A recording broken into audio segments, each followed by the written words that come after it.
Bonjour, bienvenue dans de ce nouveau live Les outils de lumière. Nous entamons la 6e semaine de live, la 6e et dernière semaine. Il y a eu beaucoup de choses qui se sont passées. Je suis très contente de vous retrouver pour cette dernière semaine avec une invitée de marque. Je suis ravie aussi. Je vous réexplique un peu le principe de ces lives outils de lumière. Je suis énergéticienne à Toulouse et journaliste également.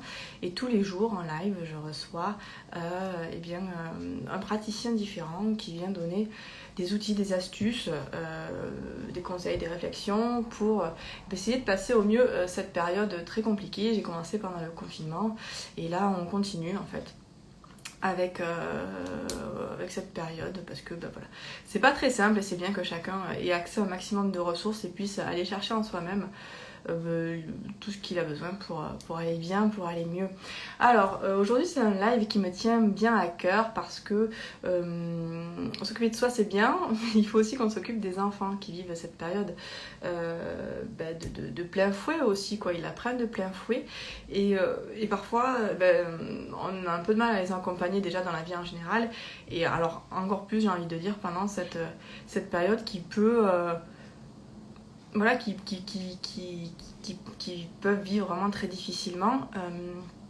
On leur impose des masques, ils comprennent pas pourquoi on peut pas sortir. Ils sentent, les enfants sont des éponges émotionnelles, hein, ils sentent exactement tout ce qui se passe, tous les non-dits, ils les captent. Avoir des clés pour les accompagner me semblait très important.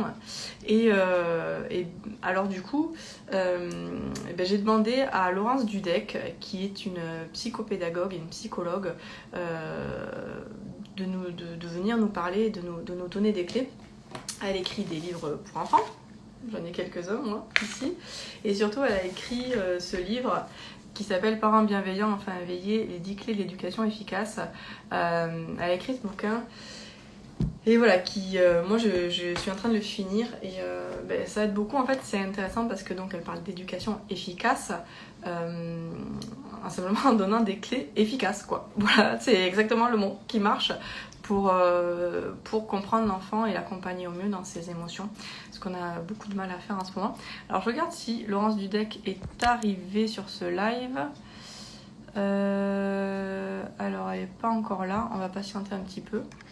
Moi j'avoue que voilà, je suis un peu décontenancée parfois et que lire face aux réactions de mes enfants et que j'arrive pas tellement à les, comment dirais-je, à les accompagner comme il faudrait. Du coup, avoir des outils comme ça, c'est très important. Et alors en ce moment, encore plus, je suis contente parce que Laurence est arrivée. Donc, nous allons l'inviter au live. Euh, c'est cool parce que comme ça, vous avez aussi le temps d'arriver en même temps. Et, euh, et, euh, et voilà. Bonjour Laurence. Bonjour. Merci d'avoir accepté mon invitation. Je suis ravie que vous soyez avec nous. Merci Émilie. Moi aussi, je suis ravie d'être là avec vous. Génial. On se connaît Ah, pas, hein, c'est la première fois qu'on se voit, hein. C'est la oui, toute c'est première exactement. C'est la toute première fois. Mais je vous dis, quand j'ai créé ce programme de live, au début, j'avais pas pensé aux enfants. Et puis quand j'ai dit, mais il faut penser aux enfants, ben voilà, j'étais en train de lire votre bouquin, donc je me suis dit, c'est fois. bon. Je me suis dit, Lequel? J'étais en alors, train de lire. parents bienveillants, enfants Ah, éveillés. ouais. Voilà. À la base. On reprend la base. Le premier. Ouais, voilà. Voilà, alors, comme je le disais, cette période, elle est difficile pour les parents, les gens, les adultes. Elle est vraiment compliquée. Euh, et les enfants, eux, ils se la prennent un peu de plein fouet, j'ai l'impression. Ils doivent porter des masques, ils peuvent plus sortir. Ils sentent, parce que ce sont des éponges émotionnelles, tout ce qui se passe. Les inquiétudes peut-être de papa et maman, des grands-parents, ils ne peuvent plus voir leur tapis, leur ami, tout ça. Comment un enfant vit une période comme ça? Est-ce que c'est pire que nous? Plus facile? Bah, ça dépend des enfants, hein, en fait. Ça dépend des enfants. Bon, moi, alors, ça dépend des enfants, ça dépend des âges, ça dépend beaucoup des parents aussi, beaucoup de l'ambiance, puisque en fait, alors plus ils sont petits, plus ils sont en résonance très fortes avec leur figure d'attachement au pluriel, leur figure Mm. d'attachement au pluriel. Donc, c'est-à-dire quand je dis leur figure d'attachement, c'est pas seulement leurs parents, ça peut être aussi leurs enseignants. Ça peut être alors les nounous, etc., les grands-parents. Ça dépend donc de comment on se sent soi avec eux, ce qu'on projette sur eux. Et moi, je dis beaucoup là en ce moment aux parents de faire bien attention à ce qu'ils disent devant les enfants, à ce Mm. que les enfants entendent à la télévision, par exemple, ou ailleurs sur Internet, ou les conversations, vous savez, les enfants qui sont en train de jouer dans un coin, et on a des conversations d'adultes et on ne se rend pas compte, par exemple, voilà. Il y a des choses extrêmement choquantes qui sont d'une toxicité non, et je ne comprends pas comment on a pu laisser passer ça. Par exemple, cette publicité gouvernementale qui passe à la télé où on voit des enfants qui embrassent Mm. leur grand-mère et puis ça finit sur la grand-mère qui est en réanimation. Ouais. Je trouve ça d'une violence pour des enfants. Ça passe aux heures de grande écoute, ça met en scène des enfants. C'est d'une violence épouvantable, ça a des répercussions sur l'inconscient qui, Mm. évidemment, vous savez, Émilie, croit tout ce qu'on lui dit. Ah oui. Donc, il ne fait pas la différence entre le réel et la fiction. Donc, voilà, ça dépend. Ça dépend vraiment de, de, de, de, de ce qu'on leur fait ingurgiter comme information. Mais aussi, alors, parce que ça, on en a quand même pas mal conscience. Hein. Les parents font attention à ce que l'enfant ne regarde pas, n'écoute pas, etc. Mais il y a quelque chose sur lequel on doit vraiment prendre des mesures, et sur soi, et sur son bien-être à soi, sur sa capacité à gérer soi-même ses propres méandres émotionnels sans les projeter sur Mm. les enfants. C'est vraiment important.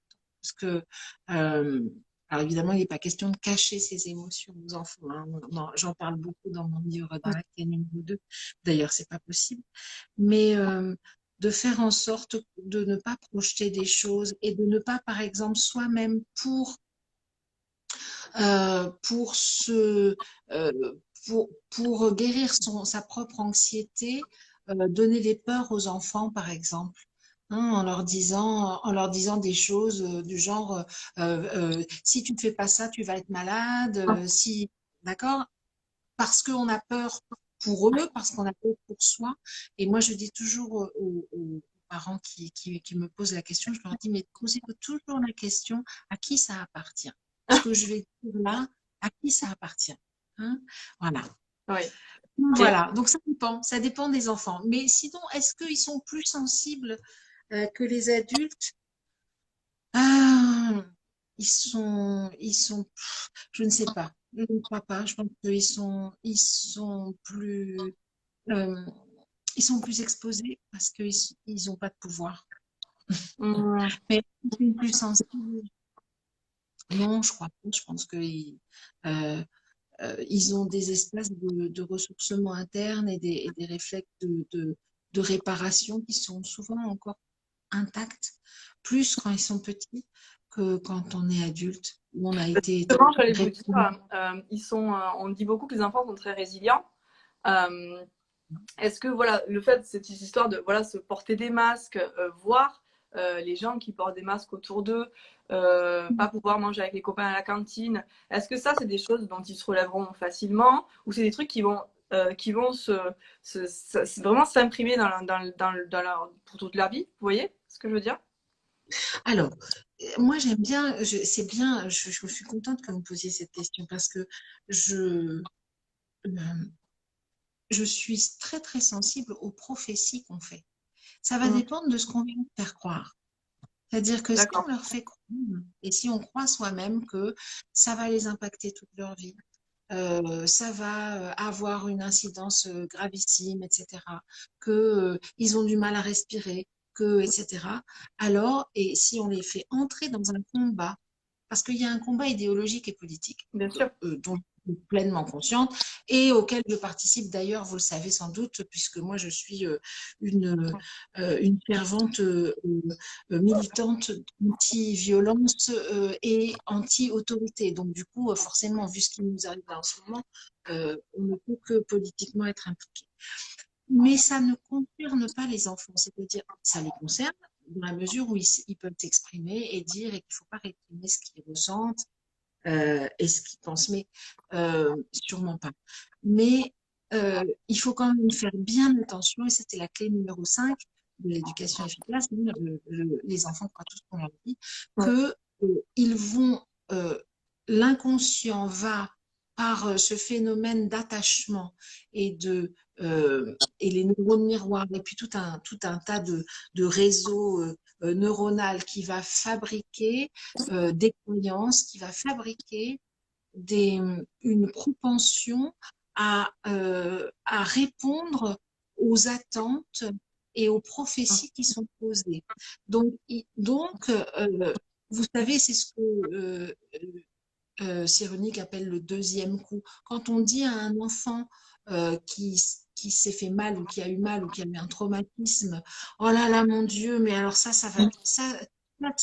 pour toute ta vie, ça, hein, vraiment, hein, d'accord et bien, on lui porte ce qu'on appelle le deuxième coup. C'est-à-dire qu'ils en ont déjà bien assez à gérer leurs masques, à gérer leurs instincts qui ne sont pas toujours bienveillants, même si beaucoup le sont, mais moi j'en entends hein, de toutes les couleurs.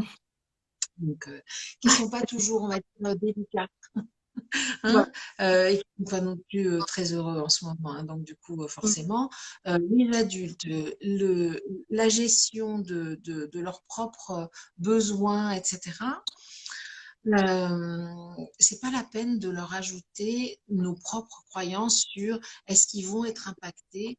On a toujours la possibilité de guérir des choses qui ont été difficiles, des accidents émotionnels, des croyances, etc. Donc, pour répondre à est-ce qu'ils vont être impactés, je vais dire oui, forcément, parce que ça gère des apprentissages, mais ça ne veut pas dire toute la vie et ça ne veut pas dire que cette blessure-là, elle est forcément gravissime pour les D'accord. enfants. Simplement juste, il faut les écouter quand ils disent qu'ils souffrent. C'est-à-dire qu'il y a des enfants qui en souffrent et il y a des enfants qui en souffrent moins. Il faut les écouter quand ils disent qu'ils souffrent. Et puis moi, vous savez, je suis une fervente partisane du consentement éclairé et volontaire, donc pas manipulé. Donc, on ne doit rien faire aux enfants sans avoir obtenu leur consentement. Et on ne doit rien leur faire qu'on n'accepterait pas qu'ils nous fassent à nous.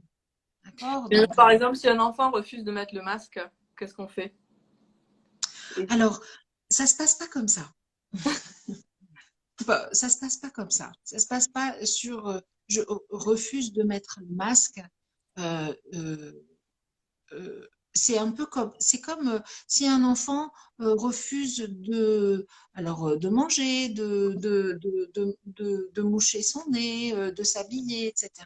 Ça se passe pas. Les refus et les crises, ce sont les refus puis les crises, hein, parce qu'en général ça marche Oui. comme ça, arrivent quand il y a une ambiance coercitive et ou anxiogène, les enfants ne refusent pas de faire l'expérience de quelque chose qui leur est présenté de manière respectueuse, hein, c'est-à-dire des demandes, quelque chose auquel on peut répondre oui ou non.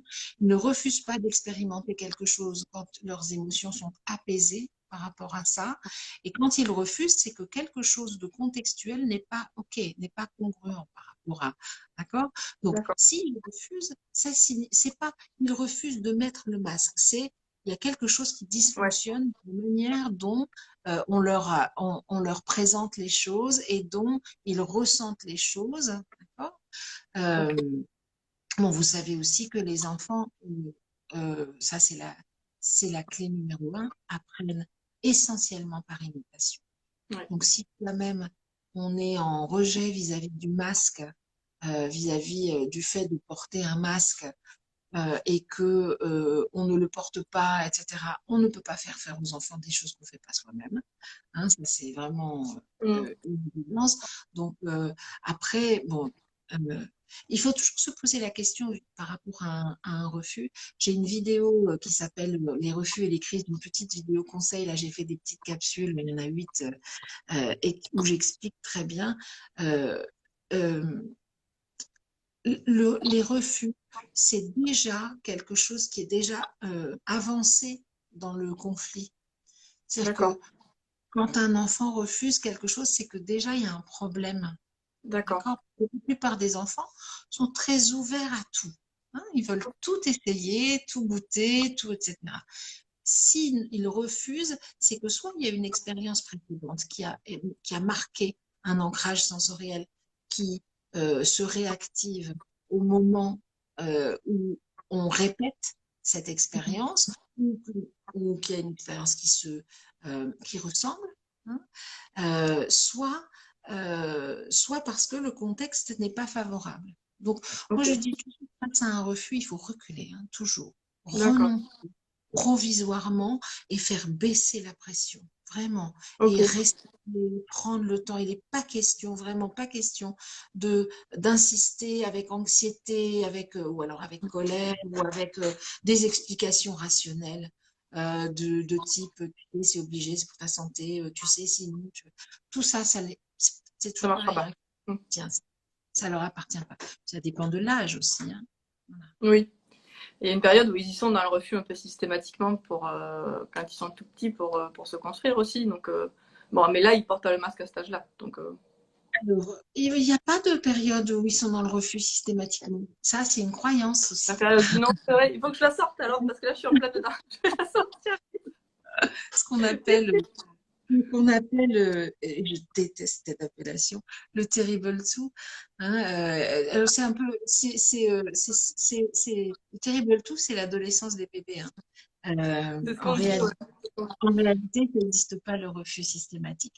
Il y a toujours une raison. Il y a toujours des raisons. Il y a plein d'enfants de 2 ans, plein. En tout cas, il y en a tous ceux qui sont dans des fonctionnements très très respectueux et euh, des modèles où on n'a pas passé toutes les mois précédents à leur dire non et à les empêcher de faire des trucs pour les protéger parce que touche pas ci, touche pas ça, etc. Eh bien, ils disent pas non parce qu'en fait, les enfants, ils disent beaucoup non parce que, en fait, la réalité, c'est que si vous regardez bien, c'est le mot qu'ils entendent le plus souvent. Ah, d'accord. Alors, donc, concrètement, là où on entend dire qu'il y a une phase où ils ont besoin de dire non pour tester les limites et s'affirmer par rapport à l'adulte, ça, c'est une connerie. Alors, une connerie.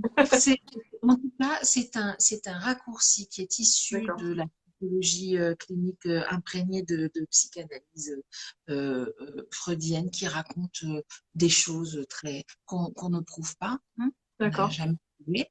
D'accord? Et moi, je suis assez, là-dessus, je suis assez drastique sur le fait que c'est important d'étayer son savoir par des connaissances. Hein. Mm. Donc voilà. Euh, En gros, ce que l'on sait, c'est que étant donné le réseau neuronal, etc., et les neurones miroirs, il y a beaucoup d'imitations et que les enfants à 2 ans, ils sont en pleine acquisition du langage verbal et que dans le langage verbal, il y a énormément de répétitions, de redites, etc.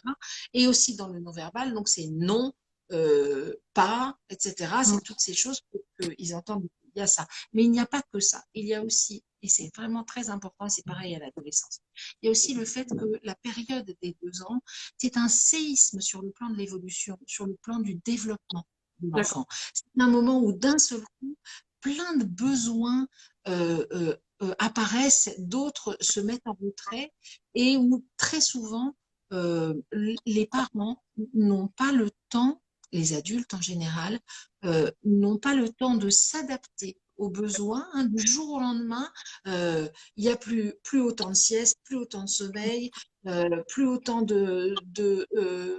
de dépendance sur le plan psychomoteur, etc. Hein, c'est non, c'est moi, c'est moi. Tiens, d'ailleurs, je vais en profiter. J'ai le petit dernier là, des Mickey et Ah, Zouzou. cool! C'est moi. Il est arrivé hier dans ma boîte aux lettres. Non, pas hier, c'était dimanche. Samedi. Comment il s'appelle? Non, c'est moi. C'est Mika et Ah, Zouzou. C'est ma collection oui, je 0. sais, ouais. Je, Il y a aussi les 3-6 ans. je les ai C'est aussi, Mika ouais. et Zouzou. Elle a grandi. Oui, voilà. Ben, le petit dernier, ils sont là. Voilà. Les derniers, c'est non, c'est moi et je suis malade. C'est les deux petits derniers là D'accord, qui viennent de paraître. super. Il y en a d'autres qui vont arriver. Bref. Cool. Donc, c'est une période, les 2 ans. Vraiment, c'est une période où il faut suivre. C'est-à-dire que là, d'un seul coup, alors pour les gens, par exemple, qui faisaient dormir leurs enfants dans des lits à barreaux, alors d'un seul coup, le sommeil devient une catastrophe parce qu'ils se mettent à se réveiller et à Mm. taper dans les barreaux, ils veulent partir. Et tout ça, en réalité, ce sont des réactions naturelles en lien avec des besoins qui apparaissent. Oui, Et que, en fonction de comment on va traiter ça, et surtout, et ça c'est la clé numéro 6, en fonction du regard qu'on va porter sur le problème, on va soit le renforcer, soit l'apaiser. Hein, d'accord? Il y a toujours une intention positive. Et dire, par exemple, que c'est une phase d'opposition, qu'ils testent, qu'ils cherchent les limites, qu'ils veulent s'imposer, etc. Tout ça, c'est pareil, c'est des croyances limitantes qui viennent empêcher de gérer les choses avec respect, de les prendre avec toujours le même regard du point de vue de l'enfant, une intention positive, ce qu'il fait, il le fait pour une bonne raison. Même si on ne la connaît pas et même si on ne la comprend pas tout de suite, on peut lui en accorder le crédit, en fait. Hein. d'accord. Voilà. Ok, très bien, c'est noté. J'y repenserai. Quand, sur les moments un peu critiques, je le garderai à l'esprit. Mais c'est vrai, c'est important. Hein, bon, bref, on va pas parler de ça. Pour revenir à mon histoire, enfin, à toutes ces histoires de confinement et de galère, de Oui. ça, est-ce que, parce que par exemple, moi j'ai une petite fille en petite section et une autre petite fille qui a 18 mois qui est en crèche. Et la dernière fois, je me rappelle, à la crèche, je la déshabillais et on voyait les photos de la dame qui s'occupe d'elle avec masque et sans masque. Et donc elle la regardait, je dis oui, t'as vu, c'est Françoise. Et je lui dis, t'as vu là, elle n'a pas le masque. Et je me suis trouvée, moi, un peu débordée par mes émotions, un peu avoir les larmes aux yeux en lui disant, mais tu sais, la vie, c'est pas comme ça, on n'aura pas toujours des masques, t'inquiète pas, tout ça. Donc là, je pense que je lui ai un peu transféré tous mes trucs, bon, la pauvre. Mais est-ce que en termes d'apprentissage, par exemple, du langage, est-ce que ça peut donner des retards? Est-ce que quand à l'école, les enfants qui sont pas à côté, qui peuvent pas jouer avec les copains, est-ce que ça peut avoir pareil? Est-ce que c'est la même réponse que tout à l'heure? Ça dépend de ce que. Oui. Non, ça dépend pas. Oui. Ah, d'accord. Les, oui, bien sûr, il faut absolument, impérativement limiter les interactions avec masque avec les enfants parce on les prive de toute une partie de la communication non Verbal. verbale qui accompagne le verbal pour le soutenir. Donc, alors évidemment, la lecture labiale, la lecture des expressions du Mm. visage. Et pour les tout petits, c'est vraiment très, très important de limiter les interactions avec masque. Donc, de ne conserver les masques que dans des situations euh, dans des situations obligées de la vie sociale, hein, parce qu'on est obligé, et puis parce que, je veux dire, c'est la loi, donc C'est ça. qu'est-ce qu'on va faire? Mais c'est important alors, c'est important, par exemple, de s'équiper avec des masques transparents. Moi, je dis que contre D'accord. mauvaise fortune, bon cœur, hein, s'équiper avec des choses qui sont légales et qui permettent quand même d'être visibles. Mm. Euh, parce que du coup, quand un masque transparent hein, avec le petit bordereau, là, les masques qui ont été créés par les associations de sourds Mm. pour faciliter la lecture labiale, sont tout à fait acceptable sur le plan de ce qu'ils laissent voir. Hein. D'accord. On peut bien voir. Et puis, ouais, de limiter pas le fait de les empêcher.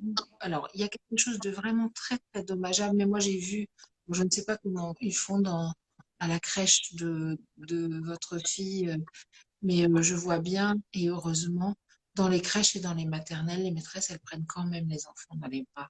Ouais, Elles les touchent quand même. Enfin, je veux ouais, dire, heureusement. qu'est-ce qu'on va faire, hein? Je veux dire, qui va nous empêcher? Qui va nous empêcher de faire ça? Oui, Franchement. je suis d'accord. Mm. Je suis d'accord. Donc, il faut quand même. Bon, alors, il y a peut-être quelques personnes qui sont ultra rigides ou ultra angoissées qui ne le font pas. Il y a peut-être, évidemment, et j'en entends, c'est vrai, hein, il y a des gens qui sont des chevaliers blancs avec un fouet et un grand drapeau et qui font euh, qui sont dans le combat, etc. et qui se trompent de combat, c'est-à-dire qui se trompent de cible en Ouais. laissant des enfants dans la détresse. Il y en a, j'ai entendu des témoignages terriblement violents des sur, par exemple, mais qui sont en lien avec l'anxiété ambiante hein, des adultes, des enseignants qui mettent à l'écart un enfant parce qu'il tousse, parce Non. qu'il a une fièvre et qui le mettent à l'écart en attendant qu'on puisse venir le chercher, euh, y compris à l'écart dans la cour, par exemple, ce qui est absolument illégal. Hein, on ne laisse pas un enfant. D'accord? Donc, il y a des choses comme ça qui arrivent, mais ça n'est pas la majorité. Il faut quand même le dire, c'est-à-dire que il faut quand même savoir que l'autre, c'est nous. Hein. Mm. En fait, toi, on a des êtres humains, et effectivement, c'est pas parce on est souvent dirigé par des gens qui sont avides de pouvoir et donc qui présentent euh, des caractéristiques euh, qui sont contre nature par rapport à l'empathie, etc., hein, sans porter de jugement individuel. On sait que la sphère de pouvoir, la sphère des gens qui recherchent le pouvoir, est forcément imprégnée de cette avidité d'autorité de pouvoir et de narcissisme épouvantable. Donc, c'est pas pour ça. Et donc, du coup, dans les sphères de pouvoir, c'est pas seulement les gens qui nous dirigent, hein, c'est aussi les grands médias, les gens qui font, tous ceux qui font tous ceux qui font la une et qui font tout ça, quoi, hein, qui aiment La ça. pluie, le beau temps.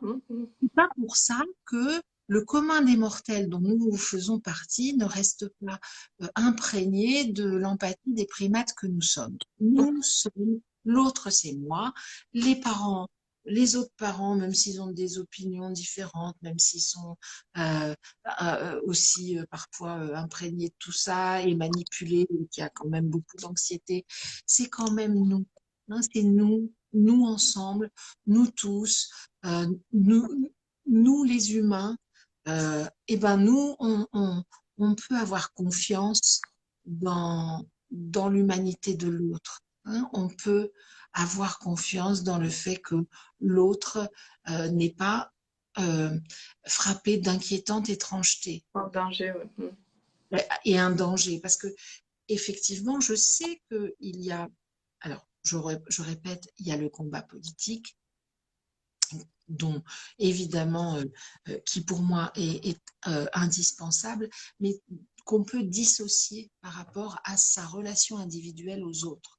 C'est-à-dire qu'il y a la systémie, hein, le système que l'on combat, et puis il y a la relation individuelle qu'on a avec l'autre qui est moi, qui a quelque chose en lui qui me ressemble et qui est même identique, et où on se rejoint euh, quelles que soient les circonstances, et c'est cette vibration-là qu'on peut solliciter pour que les enfants, nos enfants, euh, euh, soient, ils sont les garants de notre humanité. Hein, ils sont, je veux Ça, dire, oui. s'ils sont innocents, s'ils sont, etc. Et c'est sur ça, c'est sur cette empathie. On ne peut pas attendre des gens qu'ils aient de l'empathie si on n'en a pas avec eux. Bien sûr. Mais après, il y a des choses, par exemple, moi, encore, je prends mes exemples pour essayer de. Voilà. J'ai une amie qui a une petite fille qui a 10 ans et le papa est dialysé, donc il est vraiment immunodéprimé. Et cette amie est beaucoup dans la peur par rapport à ce que son mari tombe malade. Et puis la petite fille, c'est difficile de lui dire d'aller en confiance. Et elle va à l'école et tous les jours, cette petite fille, je pense qu'elle a peur de ramener à son papa quelque chose. Vous voyez, ça, c'est très difficile d'accompagner un enfant comme ça. Bien sûr. Ouais. Alors, Qu'est-ce qu'on peut faire dans ce cas-là, par exemple? alors, ce qu'on peut faire, c'est lui dire que toutes les précautions sont prises, et même au-delà, puisqu'elle fait ce qu'il faut et ce qu'on lui a demandé de faire, et que ça n'est pas elle qui est responsable de ça. D'accord. Il y a quelque chose que je dis souvent aux enfants et aux parents. Je le dis aux enfants, mais je le dis aussi aux parents. C'est pas les poussins qui s'occupent des poules. Je l'ai lu dans votre livre. Mhm. C'est pas les Ouais. poussins qui prennent soin, c'est pas les petits qui prennent soin des grands, Ouais. d'accord? Parce que il y a des moments où effectivement, et c'est très très important, il faut les déresponsabiliser et se Ouais. responsabiliser soi par rapport à ça, d'accord? Et je D'accord. pense que tout à fait, c'est vraiment important c'est important que cette maman puisse se faire aider, elle, par exemple, pour, euh, pour adopter une communication adaptée. Hein.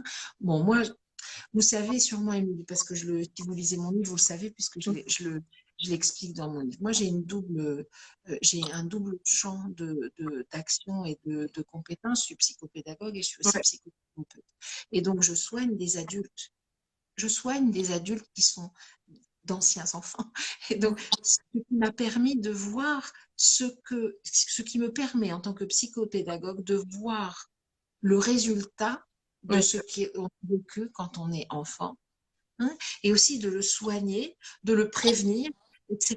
Donc, il y a quand même beaucoup, beaucoup de choses euh, qui sont, euh, euh, qui sont dans mon champ de vision.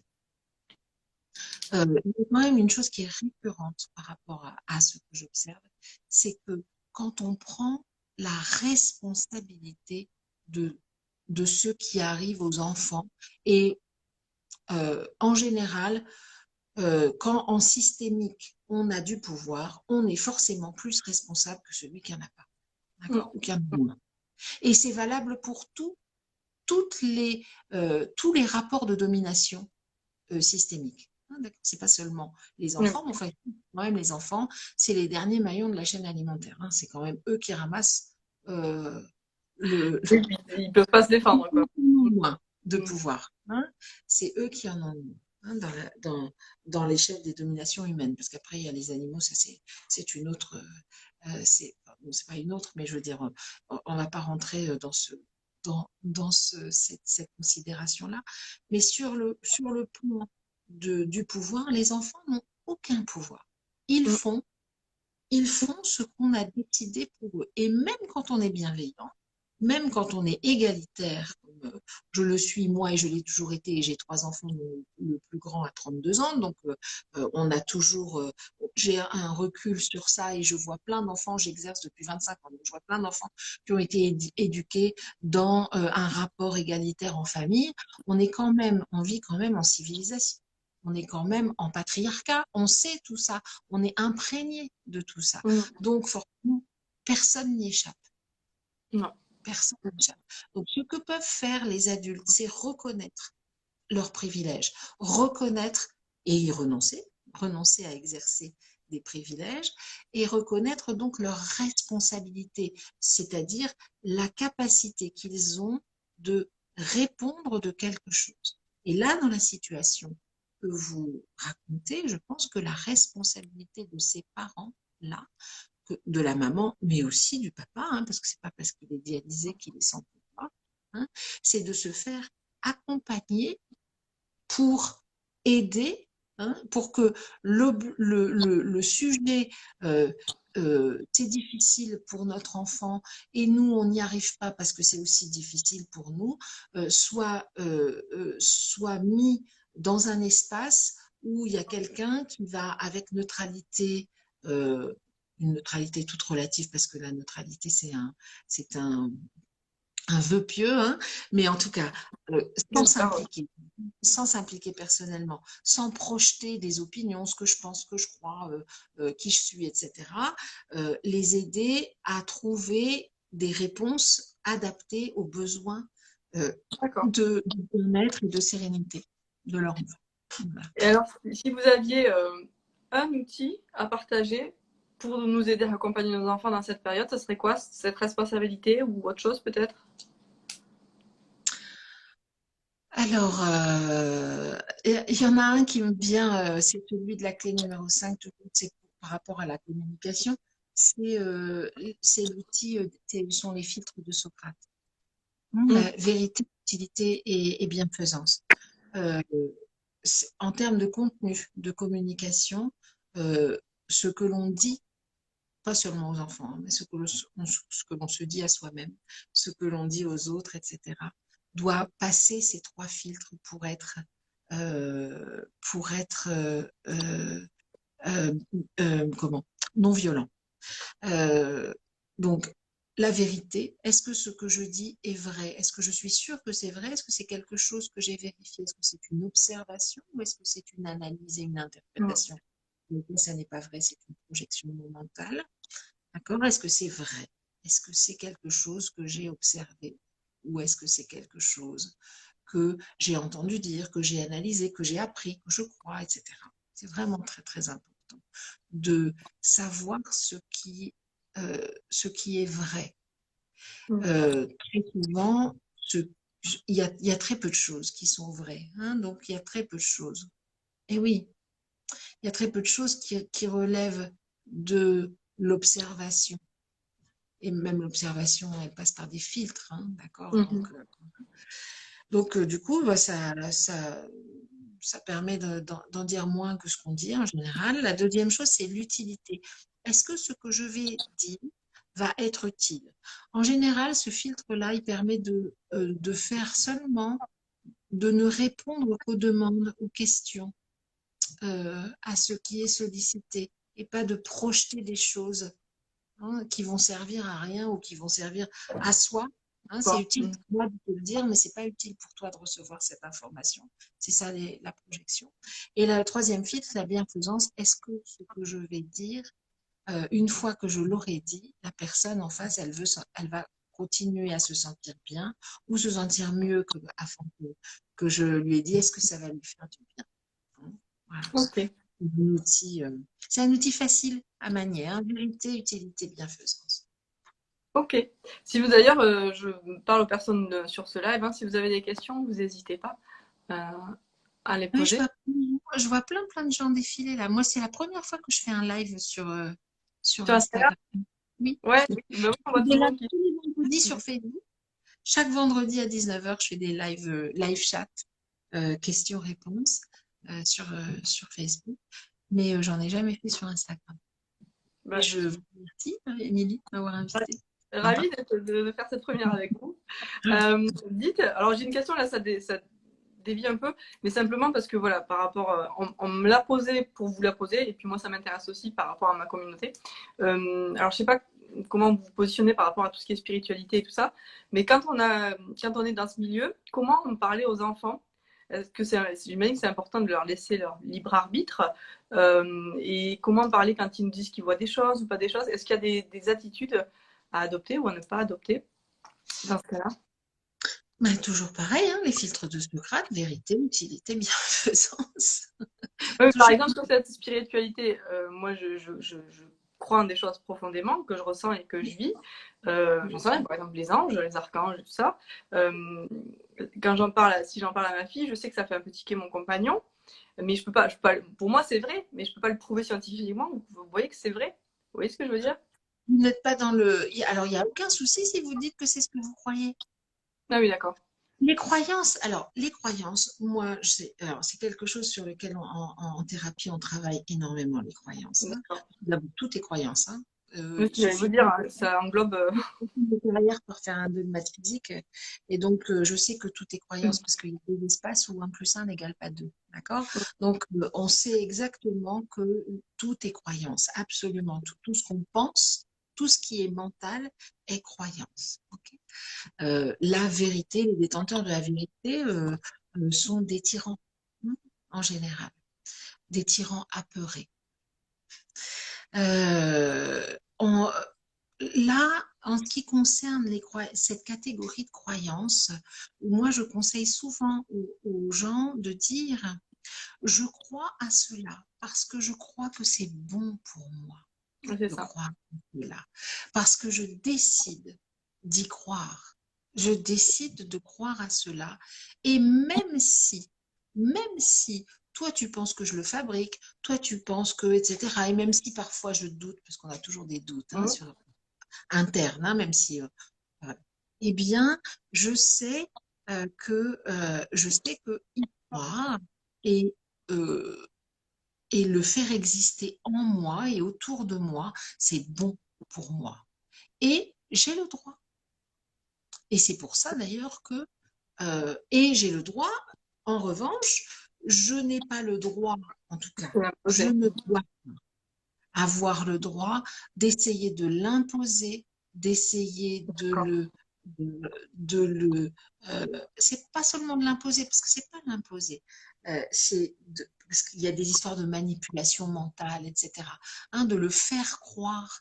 D'accord. On a parlé de Père Noël sur ma page. Mhm. J'ai lancé un petit extrait du second livre. C'est celui, c'est une éducation bienveillante et efficace. C'est pas le gros, c'est D'accord. le petit complément sur Noël. Alors sur Noël, la petite souris, la fée des Oui. dents, toutes ces choses-là, qui sont des croyances qui sont des légendes et des choses dont on peut dire ça fait partie de la magie la magie de Noël, etc. Moi, je dis, on ne doit pas, et on rebelote les filtres de Socrate, on ne doit pas faire croire à un enfant quelque chose auquel on ne croit pas soi-même. D'accord. Mais on ne peut pas non plus faire croire à un enfant quelque chose auquel on croit, on peut simplement lui dire qu'on y croit. On D'accord. peut simplement. Donc, il y a tout un chapitre dans mon livre, je pense que c'est dans le groupe, en revanche, ça, sur plein de choses. Parler de la mort avec les enfants, J'allais toutes vous les poser questions. la question. J'ai fait un live chat complet sur ce thème-là, sur les questions existentielles. Comment est-ce qu'on fait pour rester bienfaisant, pour rester, euh, pour rester non violent et pour être certain que ce que l'on va faire passer euh, est empreint d'utilité, c'est-à-dire va aider l'enfant à se développer par lui-même, à développer sa pensée, y compris sa pensée critique. Et on a le droit parce que, en général, alors, la spiritualité, c'est le niveau le plus élevé dans les niveaux logiques. Il y a dans les niveaux logiques, la spiritualité, c'est en haut. La spiritualité, c'est bien souvent une, une quête d'adulte. Et c'est une quête d'adulte qui a eu une construction durant laquelle il a cherché à répondre à tous les autres niveaux logiques et à répondre à ses besoins. D'accord. euh, Si on prend les choses à l'envers et qu'on impose aux enfants des croyances euh, qui devraient être dans la spiritualité, et que du coup, parce qu'on les impose, elles passent au niveau logique, au deuxième, la spiritualité, c'est le sixième niveau logique. D'accord. Et d'un seul coup, on le fait descendre et on le fait passer au deuxième niveau logique qui est celui de ce que je pense. Mhm. D'accord. Alors on n'est plus dans la spiritualité. C'est vrai. Hein. Oui, oui. Voilà. Oui, oui. Alors, vous avez fait un live dessus, donc j'imagine qu'ils sont en replay vos lives. Les gens peuvent aller les Oui, voir. oui, Voilà. oui. Donc vous avez. Je vais en débroussailler parce que là, il y en a maintenant beaucoup, beaucoup, beaucoup. Donc, je vais en enlever quelques-uns que D'accord. j'irai mettre sur ma chaîne YouTube. Mais j'ai une chaîne YouTube. Donc, ils seront de toute façon D'accord. toujours Parce que en sur ces disponible. questions de la mort, je ne sais pas si vous pouvez répondre succinctement à ça, mais parce que c'est des choses auxquelles les enfants font face particulièrement en ce moment, peut-être avec voilà, du Covid. Est-ce qu'il y a des écueils dans lesquels ne pas tomber ou qu'est-ce qui est important à savoir? Alors, toujours pareil, hein, c'est toujours pareil. C'est Socrate, c'est un outil vraiment formidable, hein, euh, bienfaisance, utilité et vérité. Euh, et alors, sur les questions existentielles, il y a quand même vraiment quelque chose qui est important de dire, c'est que cette, euh, ces questions sont très souvent pleines euh, euh, d'anxiété et de peur parce que elles sont projetées à un moment sur des enfants qui réalisent, qui, c'est vers 4-5 ans à peu près, hein, Ouais. et c'est à peu près pareil, hein, ça peut être un peu plus tard. Euh, Plutôt, les enfants, il y a des enfants qui sont confrontés à la mort de proches très très tôt. Hein, Mhm. même petits, bébés, etc., 2 ans, et je ne dis pas qu'ils n'ont pas conscience de cette information, mais ils ne réalisent pas, ils n'ont pas les capacités neurocognitives pour faire des liens de cause à effet, pour effectuer des rapports sur eux-mêmes. D'accord? Ce qui ce qui est angoissé, la partie qui est angoissée par la mort, c'est l'ego, c'est le mental, hein, qui est angoissé par la mort parce que le mental veut comprendre. Or, la mort, c'est quelque chose qu'on peut comprendre d'une certaine manière et d'une autre manière qu'on ne peut pas comprendre parce qu'on ne peut pas savoir. C'est des questions auxquelles on peut répondre et j'invite les parents à répondre beaucoup plus souvent. Je ne sais pas, Mhm. plutôt qu'à projeter des choses, des croyances sur les enfants. Mais dire je ne sais pas et laisser un enfant tripoter ça dans sa tête avec l'angoisse, et vous le savez, tout le monde a des angoisses existentielles, des adultes, euh, ou des questions du genre est-ce que je suis vraiment là, est-ce que je suis pas là, et quand on regarde les étoiles, je suis où, etc. Et cette espèce de Ouais. vide qui vous prend, hein, c'est ce qu'on appelle une angoisse existentielle. On peut apaiser les enfants en leur disant que ça, on a le droit de le vivre et aussi on a le droit de le mettre de côté pour plus tard, D'accord. pour un autre moment.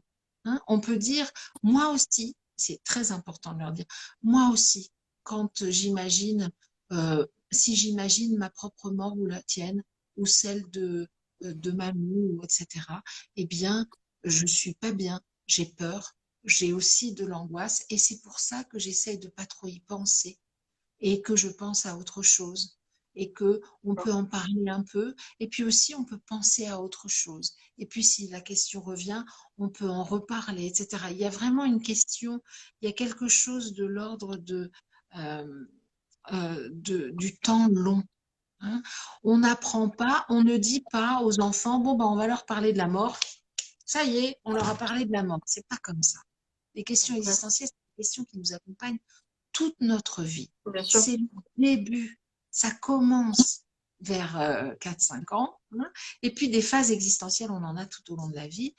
Et, euh, et même si on doit effectivement rassurer l'ego un peu pour éviter qu'il nous empêche qu'il nous paralyse, hein, qu'il paralyse le cerveau euh, par des émotions trop intenses. Euh, on peut aussi apprendre aux enfants à recevoir des non-réponses, des réponses je ne sais pas, hein, on Ok. verra. Et puis aussi de la confiance. On peut avoir confiance. Hein, on peut dire aux enfants, moi je dis par exemple par rapport à la question, parce qu'il y a une question, c'est quand est-ce qu'on va mourir, est-ce que je vais mourir et quand est-ce que je vais mourir. Moi je réponds aux enfants, je dis tu peux avoir confiance parce que on meurt toujours quand c'est le bon moment pour Ah soi. oui. Hein. D'accord. Même si c'est pas toujours le bon moment pour les autres. On Mhm. meurt toujours quand c'est le bon moment pour soi, quelque chose de plus grand que nous, de plus fort que nous. Hein. Et c'est pas, on n'est pas obligé d'être dans une spiritualité religieuse hein, pour le savoir. On peut dire la nature, la vie, Ouais, c'est ça. simplement. D'accord? quelque chose qui est d'une immense bienveillance, c'est, et on n'est pas obligé de savoir. Hein, on n'est pas obligé de savoir. Voilà. Mais on peut aussi dire, mais moi, j'ai pas l'intention de mourir maintenant, hein, tu sais, vraiment, hein. Je suis là et je serai toujours là pour Ok. Bon, toi. merci. Je serai toujours là pour toi, quoi qu'il arrive, parce que l'amour ne meurt jamais. D'accord. Alors, il y a une question. Alors, j'ai bien entendu ce qui a été dit sur l'opposition. Ma deuxième de 4 ans et demi vient d'avoir une petite sœur. Depuis toute petite, elle a une volonté très forte. Et depuis l'arrivée de sa petite sœur, elle nous dit non systématiquement. J'essaye de limiter mes demandes, mais j'ai quand même besoin qu'elle se mette en pyjama avant de manger ou de prendre une douche. C'est quoi l'accompagnement face à cette opposition systématique que j'essaye d'accueillir du mieux possible, mais avec 3 enfants en bas âge, les devoirs, les angoisses du soir de ma dernière, c'est compliqué. Alors, ça, c'est une exploration. Alors, je vais essayer de faire des généralités. C'est pas évident parce qu'en réalité, euh, alors, c'est la clé numéro un. D'abord, c'est toujours, on commence toujours par les premières clés. Hein. La Ouais. première clé, c'est la clé numéro un, c'est comment elle a appris à faire ça. Où est-ce Mm. qu'elle a appris à dire non tout le temps? Comment elle a appris? Parce que c'est une évidence, dire non, ça n'est pas quelque chose d'inné, c'est quelque chose d'acquis. Hein. Ouais. Qui, alors, qui dit non? Qui lui dit non tout le temps? Alors, quand je dis ça, c'est pas du tout une inquisition parentale.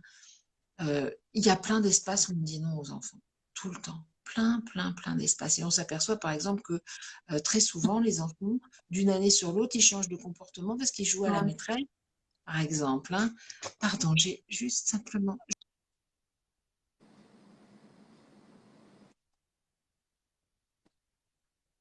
C'est bon, c'est bon. C'est bon. Euh, je. Donc, Oui, il y a plein d'espaces où on dit non. ouais, comment elle a appris à faire ça? Hein. Comment elle a appris à faire ça? La deuxième chose, c'est quand, quand on a des demandes vis-à-vis d'un enfant, ça ne peut pas être des exigences. Si on présente une exigence comme une demande, on est dans une communication tronquée, hein, une forme de manipulation mentale, même si je sais que c'est involontaire. Hein. Mais quand vous demandez quelque chose à un enfant, dites-lui toujours qu'il peut dire non. D'accord. D'accord? C'est-à-dire, sauf si c'est une exigence. Si c'est une exigence, il faut lui dire, tu ne peux pas dire non. C'est une Genre exigence. s'habiller avant d'aller à l'école, par exemple, Quand on comme a elle une dit, peut prendre ou, quand on a une exigence, on entre dans un rapport de force. D'accord? Et mhm. là, on s'expose à ce que deux forces s'opposent. Parce que c'est ce qu'on fait D'accord. soi-même. On fait pareil. Donc, évidemment, moi, je le déconseille fortement. Hein.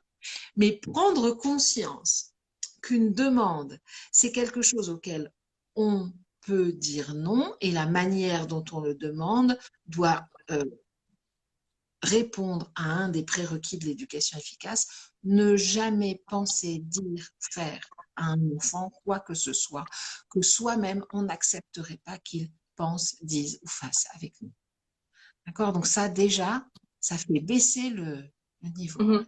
Et puis, puisque c'est l'aîné, hein, elle a 4 ans et demi, et puis derrière, il y a deux petites, c'est ça, c'est ce que je Ouais, je peux crois que c'est ça. Ouais.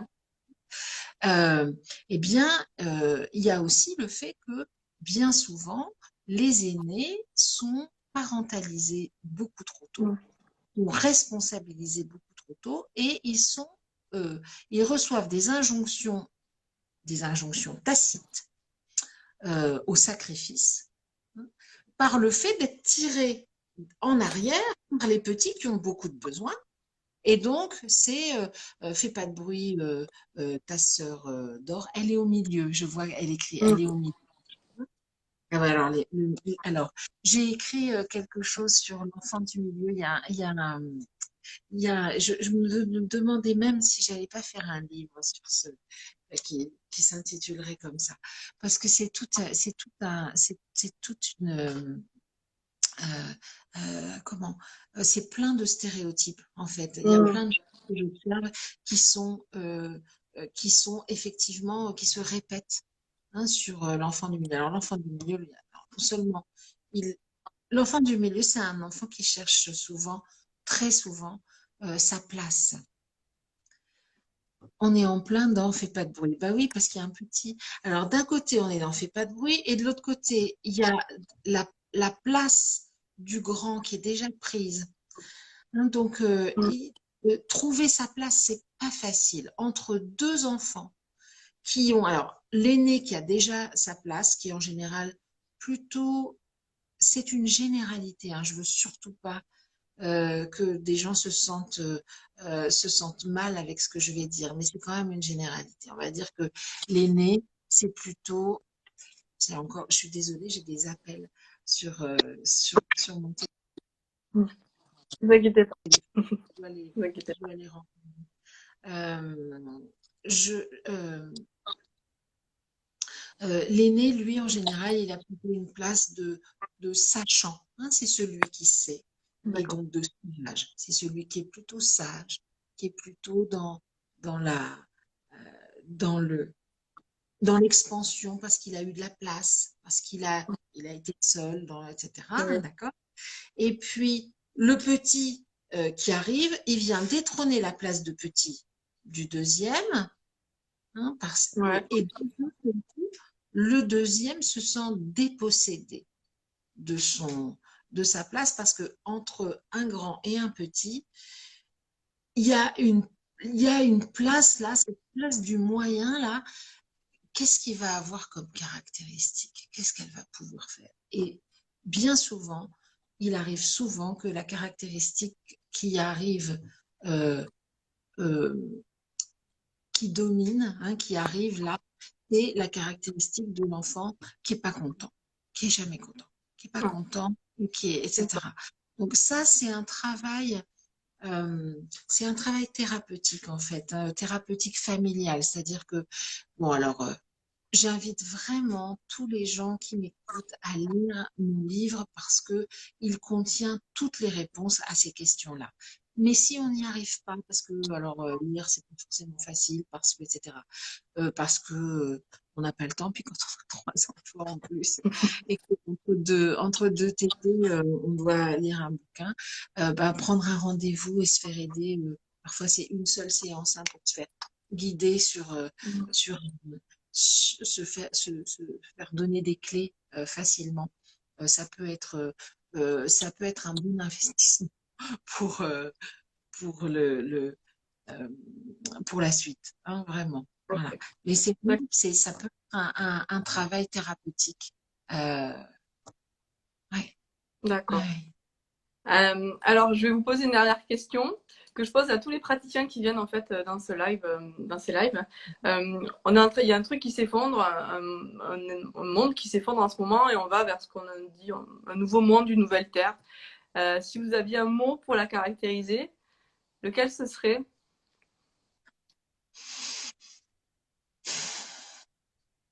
Un nouveau monde, comment je le vois, comment je Ouais. projette Oui, le. Ah, bon, moi, je suis une optimiste vraiment très, très euh, forcenée. Je le vois lumineux, super. lumineux. Ok, bah, espérons. Je le vois lumineux, euh,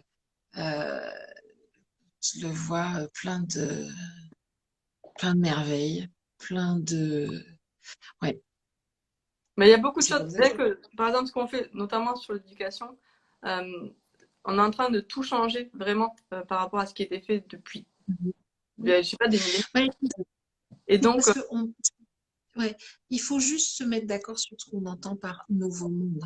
Hein. Euh, la civilisation, c'est pas le monde.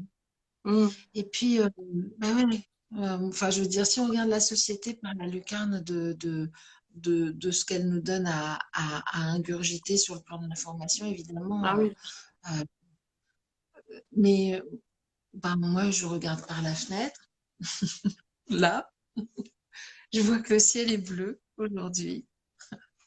Voilà, ça me remplit de joie, d'amour, de gratitude pour mon prochain et c'est ce que je projette et donc du coup, c'est ce que je reçois. C'est le monde intérieur qui d'abord qui est important de nourrir pour pouvoir nourrir le monde. Ça n'empêche pas, évidemment, évidemment, c'est important, ça n'empêche pas de lutter contre les inégalités, de lutter pour les droits, ça n'empêche pas d'avoir cette conscience politique-là. Je le répète, hein, il faut vraiment pouvoir euh, dissocier à un certain moment ce que l'on pense, ce que l'on croit, ce que l'on observe, l'aide qu'on peut apporter aux gens aussi, parce qu'il y a Mm. quand même des gens qui ont une souffrance au niveau des besoins basiques, hein, des besoins de première nécessité, etc. Et il n'est pas question de leur dire youhou, c'est lumineux, etc. Je ne sais pas du tout ce que je suis en train de faire. Mais si on me demande à moi vraiment au profond, à mon vrai soi, ce qu'il ressent et ce qu'il pense, oui, je le vois comme ça. Très bien, super. Je vous remercie beaucoup d'avoir pris tout ce temps pour nous éclairer, nous aider, nous accompagner. Merci, merci, c'est très vite, c'est passé très vite. Oui, Et merci à tous les gens qui sont venus à ma rencontre là aujourd'hui. Voilà. merci beaucoup. De toute façon, ce live sera dispo en replay pour tous ceux qui n'ont pas pu le voir. Je sais que beaucoup de monde m'a dit je ne pourrais pas être là à ce moment-là, mais bon, c'est dispo en replay, vous inquiétez pas si vous avez des questions. D'accord. Et puis donc, comme vous le disiez, vous êtes en live tous les vendredis à 19h, c'est ça sur Tous les Facebook? vendredis, chaque vendredi à 19h. Ouais. Il arrive parfois que j'ai un vendredi où je prends une pause, mais j'annonce chaque mercredi, j'annonce s'il y a un live, sur quel thème il est, etc. Et tout ça, c'est sur ma page Facebook parce qu'en fait, je suis sur Facebook depuis très longtemps et j'ai une communauté très étendue, parce que je dois avoir 30 000 personnes qui me suivent sur Facebook. Et sur Instagram, j'y suis depuis très peu de temps et je maîtrise pas bien. Mais j'aime bien, je commence. Ça commence un peu sur Instagram. Voilà, donc je fais beaucoup de choses sur Facebook parce qu'évidemment, je sais que c'est là que les gens m'attendent. Euh, c'est pour ça que je fais les lives sur Facebook. Je le mettrai aussi sur Facebook et comme ça, vous pourrez Ouais, ouais. le... Techniquement, pour moi, c'est plus facile aussi parce que je maîtrise bien. Alors que Instagram, je commence à peine, il y a plein de trucs que je sais pas faire. D'accord. Déjà. C'est très bien. Merci beaucoup, Laurence. Et puis, au plaisir.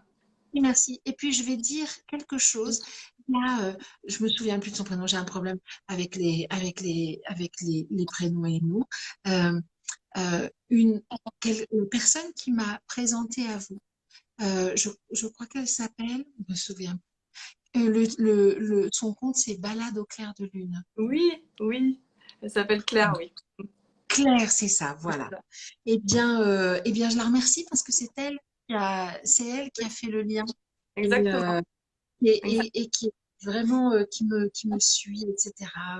Qui a fait de la pub pour mon livre Les 10 contes magiques parce que je fais pas seulement de la psychopédagogie, j'écris aussi des livres un peu plus thérapeutiques, voire un peu même ésotériques pour les enfants avec des métaphores thérapeutiques qui font appel à l'inconscient. Voilà. Et Oui. donc, bon, À ça y partir de est. quel âge on peut commencer ces livres d'ailleurs pour les enfants? Je me posais la Alors, question. tous les livres là, ceux qui sont les livres, alors je vais montrer, parce que je vais vous montrer. Il y a il y a les petites histoires magiques pour guérir les soucis du quotidien, hein, celle-là. Là, c'est des livres ce sont des métaphores thérapeutiques que les parents peuvent utiliser pour les enfants. D'accord. À partir de 5 ans, il y a des enfants qui peuvent avant, mais bon, à partir de 5 ans. Et alors, donc, il y a toute une méthode pour faire soi-même de l'hypnose ericksonienne vis-à-vis des Ah, enfants. génial. De l'hypnose ericksonienne safe, c'est-à-dire sans être soi-même un thérapeute, Oui, etc. oui, je D'accord, avec comprends. qui est bien, voilà. Le dernier, là, les 10 contes magiques, qui est magnifique, qui est un grand livre comme ça, qui est un livre de contes à lire aux enfants, il est étiqueté de 5 à 105 ans. Donc, c'est à lire aux enfants et à lire à son propre enfant, au propre enfant qu'on est Voilà. Celui-là, les 10 contes magiques, il faut voir sur mon compte si je le présente. Celui-là, ça fait un super, super cadeau de Noël. Il y a plein de gens qui l'ont commandé pour faire un cadeau de Noël. Et c'est vraiment un livre que j'ai adoré faire. L'illustratrice s'appelle Carole Xénard.